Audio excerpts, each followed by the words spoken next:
Hello everyone, स्वागत है आप सभी का डीपी की क्लास मैथ्स क्लिनिक में। स्टूडेंट्स, जैसा कि आप सभी जानते हैं, हम राम सिंह यादव की 50 एक्सरसाइज सेट वाली बुक को कंटिन्यू कर रहे हैं। स्टूडेंट्स, आज के इस वीडियो लेक्चर में हम इसके part number 3 means paper set 13 को सॉल्व करेंगे। तो चलिए स्टार्ट करते हैं आज के अपने इस वीडियो लेक्चर को।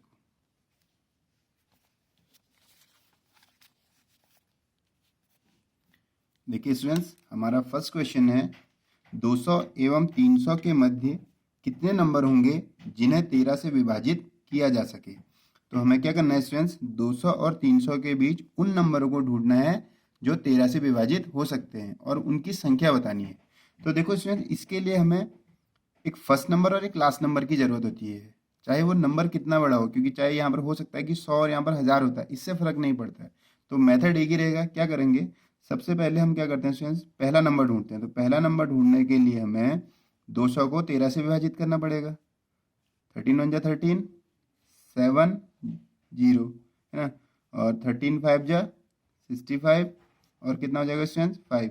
इट मीन्स हमारा क्या हो रहा है, अगर हम 200 में भाग दे रहे हैं तो 5 शेष बच जा रहा है और मुझे पूरी तरह से भाग देना है, तो हमें इसमें क्या ऐड करना होगा, 8। तो 8 5 13 हो जाएगा। तो इसका मतलब जो फर्स्ट नंबर है स्टूडेंट्स, वो फर्स्ट नंबर होगा 208। इतना तो आप समझ गए होंगे। क्यों 8, जब 8 ऐड करेंगे तभी तो 13 से विभाजित हो रहा है, तो हमने 200 में 8 जोड़ दिया। ऐसे ही हमें सेकेंड नंबर लास्ट नंबर ढूंढने के लिए क्या करना होगा, लास्ट है हमारा 300। तो 300 को हम किससे करेंगे, फिर 13 से करेंगे। 13 2 जा 26 4 0, 13 3 जा 39, 1 रिमाइंडर आ गया, मीन्स एक शेष आ गया। 300 में नहीं जाएगा, एक शेष आ जाएगा। इसका मतलब जो लास्ट नंबर होगा स्टूडेंट्स, वो कितना हो जाएगा, 299। ठीक है स्टूडेंट्स, अब आपको क्या करना है स्टूडेंट्स, आपको लास्ट नंबर से फर्स्ट नंबर को माइनस करना है। 299 से 208 को माइनस करना है और 13 से भाग दे देना है। ठीक है स्टूडेंट्स, हम क्या निकाल रहे हैं, एन संख्या, और एक जोड़ दीजिए, आपका आंसर आ जाएगा। एन बराबर ये कितना हो गया स्टूडेंट्स, ये हो जाएगा 91/13 प्लस 1। तो ये आपको पता है 7 टाइम कैंसिल हो जाएगा, 7 प्लस 1। तो एन इक्वल टू कितना हो गया स्टूडेंट्स, 8। ये हमारा आंसर हो गया। तो हमने क्या करा इसमें, एक फर्स्ट नंबर को देखा, एक लास्ट नंबर को। अगर ये संख्या यहाँ पर 100 और यहाँ पर 10,000 भी होती तो भी हम यही मेथड करते स्टूडेंट्स, फर्स्ट नंबर ढूंढते लास्ट नंबर ढूंढते, दोनों को माइनस करके, बड़े से छोटे को माइनस करोगे, मीन्स लास्ट से फर्स्ट को माइनस कर दोगे, और अपॉन में वो लिखोगे जिसमें ये क्वेश्चन दिया है। मीन्स यहाँ पर 13 दिया है तो 13, 5 दिया होता तो मैं 5 लिखता, यहाँ पर 10 दिया होगा तो आप 10 लिखोगे और प्लस 1। इस तरह से आपका पहला आंसर आ जाएगा। उम्मीद करता हूँ ये आपको समझ में आया होगा। चलिए स्टूडेंट, देखते हैं सेकंड क्वेश्चन को। सेकंड क्वेश्चन में क्या लिखा है स्टूडेंट्स, 3 के पहले 5 गुणज, 3 के पहले 5 गुणज, पहले 5 गुणज का औसत निकालना है हमें। ठीक है स्टूडेंट्स, तो ये बहुत सिंपल है। आप ये देखिए, ये कितनी संख्याएं होंगी, 3 के पहले 5 गुणज मीन्स 3 6 9 12 15, कितनी संख्याएं स्टूडेंट्स, ये 5। तो जब भी ऐसी संख्याएं देखोगे आप, विषम संख्या हो, अगर संख्याएं विषम हो तो जो इनके बीच में होता है वही औसत हो जाता है। तो कितना है ये, 9। तो औसत कितना हो जाएगा स्टूडेंट्स, 9। सपोज दैट क्वेश्चन ऐसा आता है आपके पास, प्रथम 7 संख्याओं का औसत निकालो, प्रथम 7 संख्याओं का औसत ज्ञात करो। देखिए क्वेश्चन वैसा ही है जैसे 3 के पहले 5 गुणा, जैसे प्रथम 7। 7 क्या क्या होंगे, 1 2 3 4 5 6 7। तो आपको कुछ नहीं करना है, इनका औसत निकालना है, तो बीच वाली संख्या इनकी औसत हो जाएगी। तो औसत कितना हो जाएगा यहाँ पर, 4। देखिए आपको कुछ सॉल्व नहीं करना पड़ा। तो इस तरह से ऐसे क्वेश्चनों को आप इजीली सॉल्व कर सकते हो बिना किसी फॉर्मूले के। ठीक है स्टूडेंट्स, उम्मीद करता हूँ ये भी आपको समझ में आया होगा। चलिए देखते हैं नेक्स्ट क्वेश्चन। नेक्स्ट क्वेश्चन है स्टूडेंट्स, कुछ आंकड़े दिए गए हैं जिनका हमें क्या निकालना है, मीडियन मतलब होता है माध्यिका। तो मीडियन कैसे निकालते हैं, सबसे पहले इनको अरेंज करेंगे असेंडिंग ऑर्डर में, मीन्स बढ़ते क्रम में लिखेंगे। तो सबसे छोटा पहले लिखेंगे, सबसे छोटा है हमारा 25, फिर हो जाएगा स्टूडेंट 25.8, फिर इस तरह से लिखते जाएंगे तो 27, फिर 27 के बाद आता है 28, फिर 29, फिर 30, फिर 35, फिर 38। ठीक है स्टूडेंट्स, आप इनको अरेंज कर लीजिए। हमने इनको अरेंज कर लिया है। अब आपको क्या देखना है स्टूडेंट्स, ये कितनी संख्याएं हैं। और जो मैं फॉर्मूला बता रहा हूँ ये सम संख्या के लिए मीन्स इवन नंबर के लिए है, विषम संख्या के लिए दूसरा तरीका बताऊंगा, सम संख्या के लिए दूसरा है। अब देखिए ये सम है क्योंकि 1 2 3 4 5 6 7 8 संख्या है, तो 8 संख्याएं हो तो जब भी सम संख्याएं हो मीन्स इवन नंबर हो तो आपके बीच के 2 नंबर चाहिए। अब आप सोचोगे कैसे हम बीच के 2 ढूंढेंगे, तो पहला भी कट करो यहाँ लास्ट कट, यहाँ सेकंड करो यहाँ लास्ट कट, थर्ड करो लास्ट कट, तो ऐसे करके देखोगे आपके बीच के कोई 2 बच जाएंगे। उन दोनों को जोड़ के 2 से भाग दे दो, आपका उत्तर आ जाएगा स्टूडेंट्स 28 + 29/2। तो अब अगर इनको जोड़ते हैं ऐड करते हैं तो ये कितना होता है 57/2। ठीक है स्टूडेंट्स, तो ये कितना हो जाएगा 28.5। कोई फॉर्मूला नहीं है, फॉर्मूले से ही बनाए एक्चुअल में कहें तो ये, पर हमने यहाँ पर कोई आपको शो नहीं किया कि कौन सा फॉर्मूला हमारा यहाँ पर अप्लाई हुआ था। मीन्स जनरली आपको फॉर्मूला याद नहीं करना है, आप सीधे याद करिए जब भी आपके ऐसे नंबर आएंगे कुछ मीन्स लाइक 8 हो 10 हो 12 हो 14 हो सम संख्या में होने चाहिए नंबर, तो आपको बीच के 2 नंबर को जोड़ के बट्टे 2 कर देना, आपका हमेशा माध्यिका मीन्स मीडियन आ जाएगा। ठीक है स्टूडेंट्स, तो इसका पहला आंसर होता है 38 का फर्स्ट। उम्मीद करता हूँ ये भी आपको समझ में आया होगा। अब देखिए स्टूडेंट्स 39 बहुत इजी क्वेश्चन है। किसी मूलधन का 5% आर जो है इसमें 5% है, ठीक है, और टाइम है 3 वर्ष। साधारण ब्याज मिला है 1200 रुपये, और आपको स्टूडेंट्स पता होगा साधारण ब्याज हर साल समान होता है, मीन्स 3 साल में मिला है तो 400 एक बार मिला होगा, 400 एक बार मिला होगा और 400 एक बार मिला होगा, तभी तो 1200 मिले होंगे।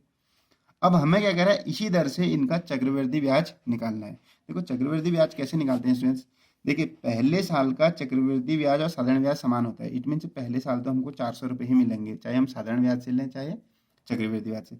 दूसरे साल क्या होगा स्टूडेंट्स, दूसरे साल 400 रुपये तो ब्याज मिला ही होगा, मैं जैसे यहाँ पर 400 मिला है, साधारण ब्याज तो 400 मिला ही था, तो चक्रवृद्धि ब्याज भी 400 मिला होगा, लेकिन इस ब्याज पर भी पैसा मिलता है, तो मीन्स अगर आपको साधारण ब्याज पर भी पैसा मिलने लग जाए तो वो चक्रवृद्धि ब्याज होता है। 400 रुपये तो आपको पहले साल मिले थे, ये ठीक हो गया। दूसरे साल भी आपको 400 मिले थे, लेकिन पुराने 400 पर ब्याज भी मिलेगा। 400 पर ब्याज कितना मिलेगा 5%, तो कितना हो जाएगा ये 5%, तो 5/100, तो कितना हो गया इसमें 5 को 20, तो इसका मतलब दूसरे साल आपको कितना मिलेगा 400 और 20 मिल जाएगा।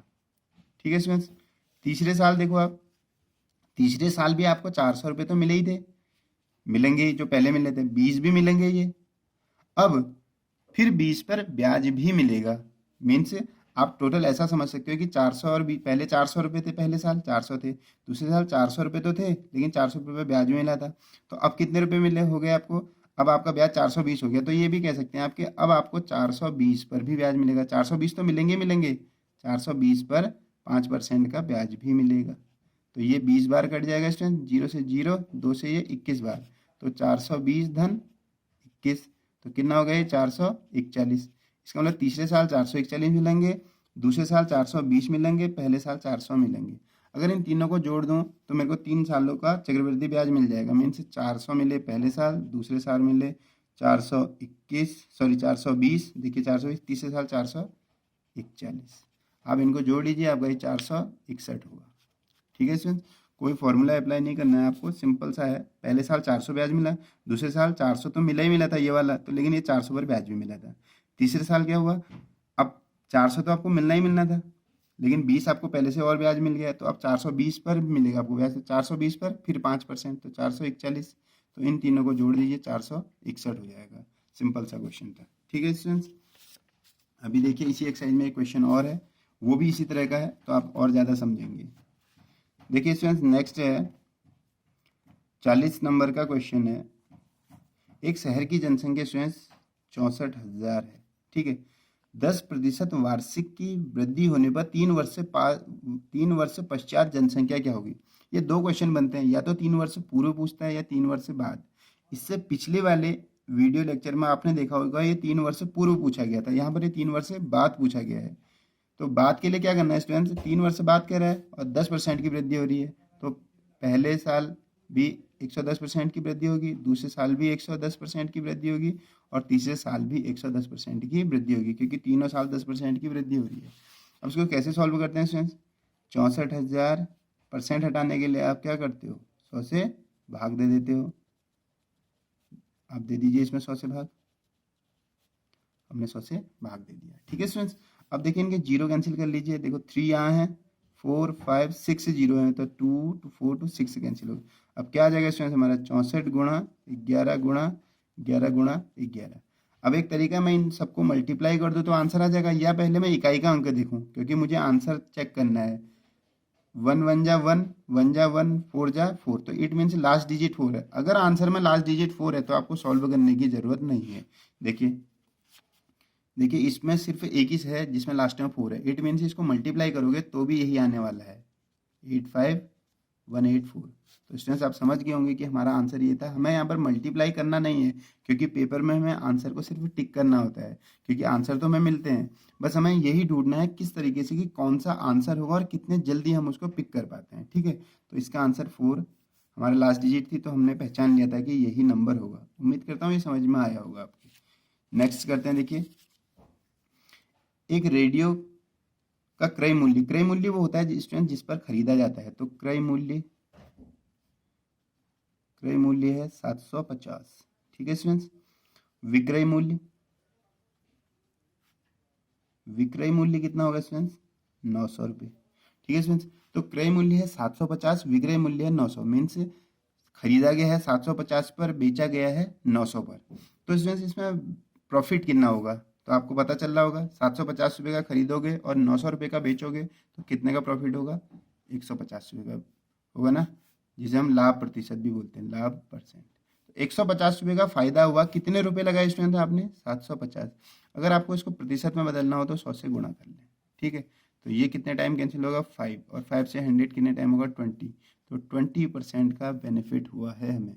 ठीक है स्टूडेंट्स, तो आंसर होगा हमारा 20%।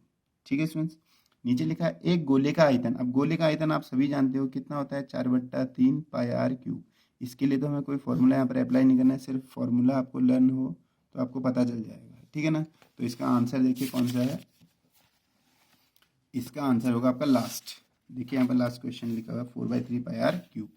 43 क्वेश्चन करते हैं। देखिए स्टूडेंट्स, x² + 5x + 6।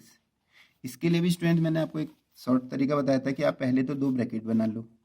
अब यहाँ पर देखिए किसका स्क्वायर लिखा है, x² लिखा है, तो आप यहाँ पर x लिख दो। जो भी लिखा हो, जिसका स्क्वायर लिखा हो, स्क्वायर को छोड़ के जो भी यहाँ पर बचे उनको यहाँ पर लिख दो।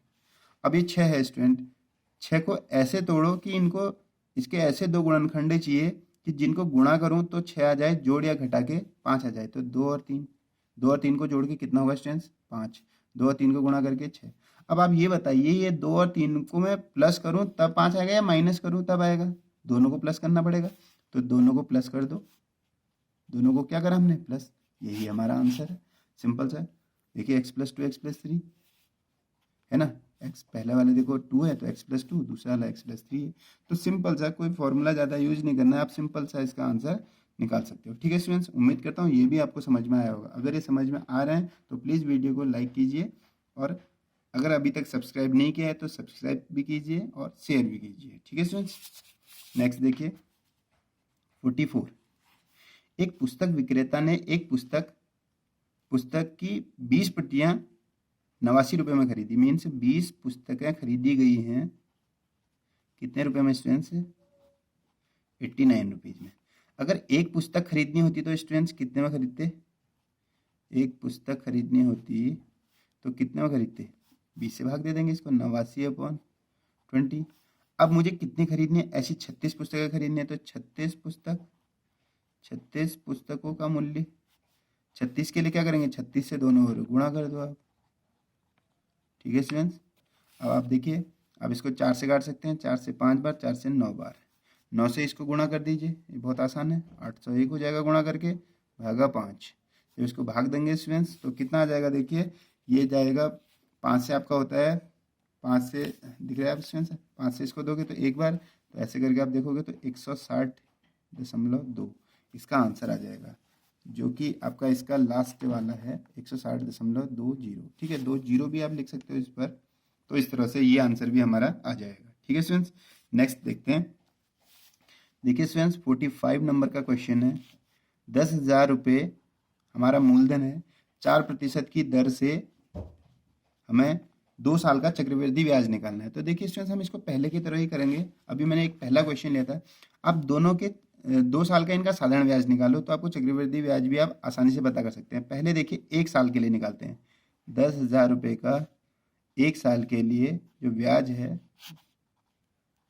कैसे निकलेगा, ऐसा ही PRT/100, तो 2 जीरो से 2 जीरो कैंसिल, तो इसको मल्टीप्लाई करोगे तो कितना आ जाएगा 400।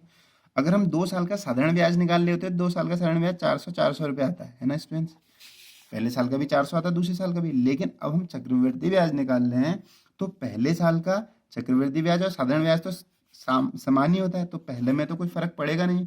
दूसरे में क्या फर्क पड़ेगा स्टूडेंट्स, इसमें हमें 400 रुपये तो मिलेंगे ब्याज के, लेकिन इस 400 पर भी मिलेंगे कितना, 400 रुपये पर आपको 4% से मिलेंगे। क्योंकि अगर ब्याज पर ब्याज मिलने लग जाए, उसी को तो चक्रवृद्धि ब्याज कहते हैं। तो ये पहले साल का था, है ना स्टूडेंट्स।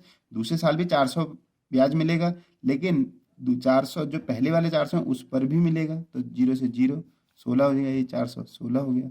तो दूसरे साल 416 मिलेगा, पहले साल 400 मिलेगा। इन दोनों को जोड़ दीजिए, दोनों 2 साल का चक्रवृद्धि ब्याज आ जाएगा। कितना हो जाएगा जोड़ के, 816। 416 और 400 कितना होता है स्टूडेंट्स, 816। तो देखो साधारण ब्याज के फॉर्मूले से भी आप चक्रवृद्धि ब्याज निकाल सकते हो, अगर आपको आता है तो। उम्मीद करता हूँ ये आप समझ गए होंगे। इससे पहले जो हमने क्वेश्चन करा था उसमें 3 साल का था, यही चीज़ हमने 3 साल के लिए करी थी, यहाँ पर ये 2 साल के लिए। ठीक है स्टूडेंट्स, तो उम्मीद करते हैं ये भी आपको आया होगा। चलिए अब करते हैं अपने नेक्स्ट क्वेश्चन को। नेक्स्ट क्वेश्चन देखिए स्टूडेंट्स, अभी देखिए ये क्वेश्चन फिर से रिपीट हो रहा है, माध्यिका वाला भी। इससे पहले हमने माध्यिका वाले क्वेश्चन को करा था, आपको याद हो तो मैंने बताया था माध्यिका मीन्स मीडियन। तो सबसे पहले छोटा नंबर लिखो, फिर बड़े करके लिखते जाएंगे। देखो पहले 46 आएगा, 2 बार 46 है स्टूडेंट्स इसमें, फिर 47 है, फिर 48.5 है, फिर 48.8 है, फिर 50 है स्टूडेंट्स, फिर 50.5 है, और फिर 52 है। काउंट करिए कितने हैं, 1 2 3 4 5 6 7 8 है। तो मैंने अभी बताया था आपको, जब भी ये सम संख्या में हो, इवन नंबर में हो, तो इसके बीच के 2 नंबर चाहिए आपको। ये बीच के 2 नंबर ले लो, क्योंकि 3 इधर के काट दो, 3 इधर के काट दो। इन दोनों को जोड़ के 2 से भाग दे दो, आपका उत्तर आ जाएगा। आपको कोई अलग से फॉर्मूला याद नहीं करना है स्टूडेंट्स, ठीक है। तो देखिए आपने इन दोनों को जोड़ा और 2 से भाग देंगे, तो दोनों को जोड़ के देखिए कितना होता है स्टूडेंट्स।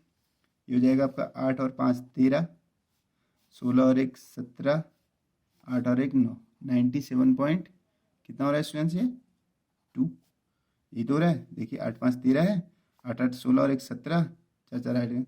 अब इसको आप भाग दे दीजिए, देखिए कितना होगा स्टूडेंट्स। ये जब आप इसको भाग देंगे तो कितना हो रहा है, देखो 2 से इसको भाग दोगे, 2 चौको 8, 1 और 17 बन जाएगा, तो 2 8 16 है ना स्टूडेंट्स। 1 और 3 13 बन जाएगा, ये 13।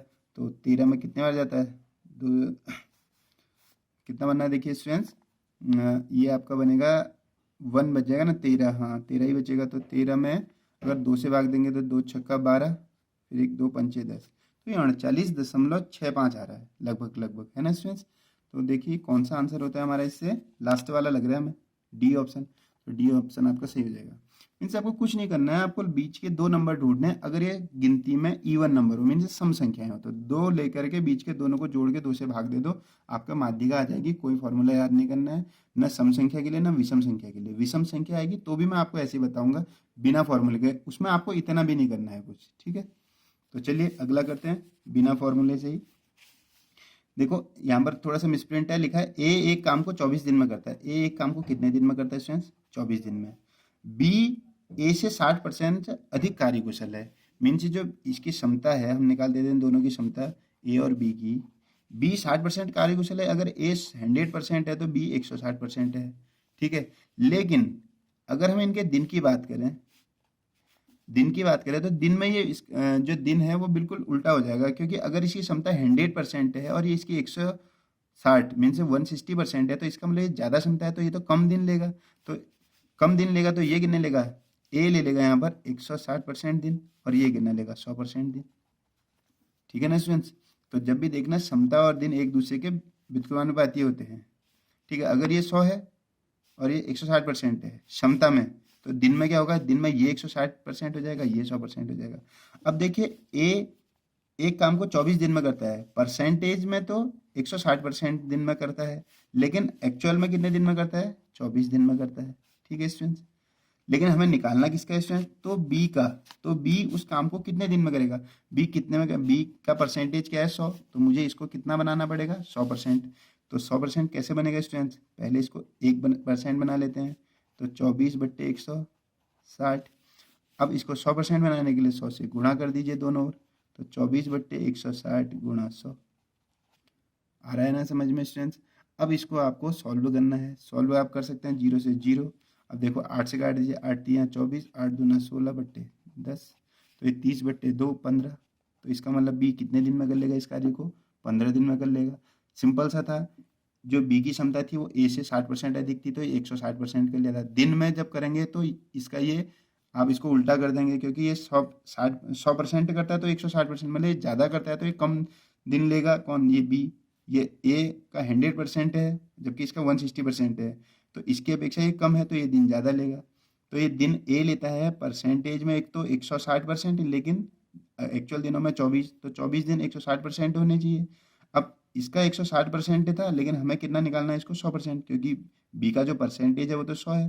तो 100% जब निकाला हमने तो कितना है स्टूडेंट्स 15। तो इजी क्वेश्चन था, उम्मीद करता हूँ ये भी आपको समझ में आया होगा। चलिए नेक्स्ट क्वेश्चन करते हैं। तो हमारा आंसर था ऑप्शन नंबर सी। ठीक है स्टूडेंट्स। अब देखिए एक मैदान जिसकी लंबाई और चौड़ाई दे रखी है, जिसकी लंबाई है 90 और चौड़ाई है 60।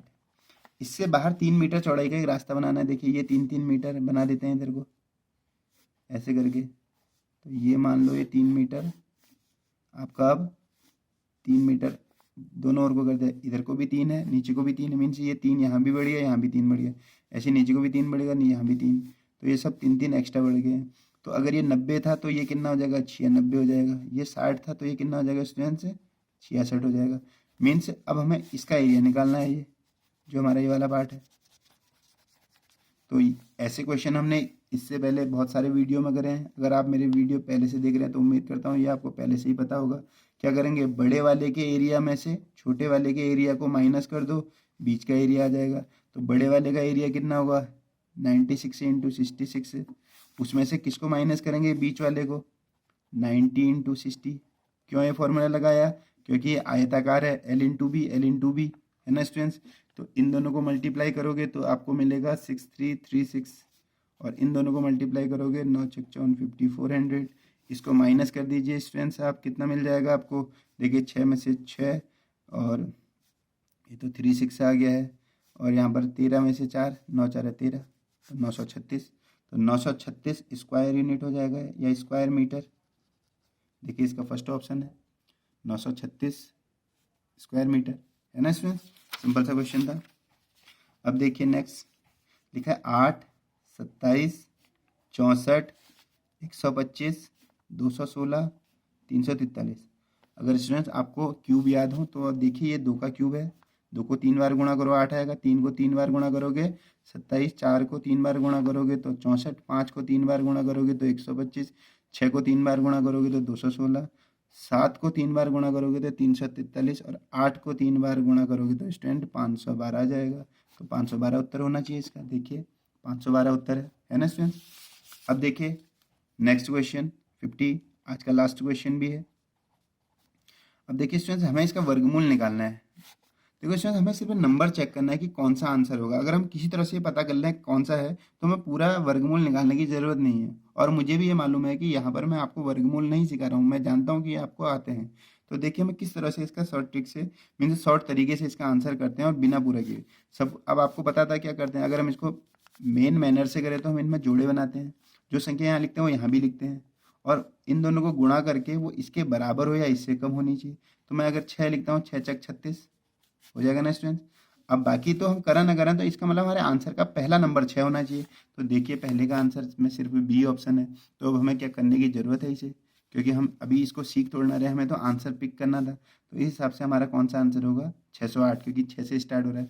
तो इस तरह से स्टूडेंट्स हमारा ये आंसर भी आ गया 608। तो उम्मीद करता हूँ आपको ये समझ में आए होंगे। अगर आपको फिर भी कहीं पर कोई कन्फ्यूजन हो तो कमेंट बॉक्स में कमेंट करके बताइएगा। अगर आपको कुछ भी समझ में आया हो, एक भी क्वेश्चन ऐसा लगा हो कि हाँ ये समझ में आया है, तो प्लीज़ लाइक कीजिए, सब्सक्राइब कीजिए और शेयर कीजिए। मिलते हैं आपको नेक्स्ट वीडियो लेक्चर में।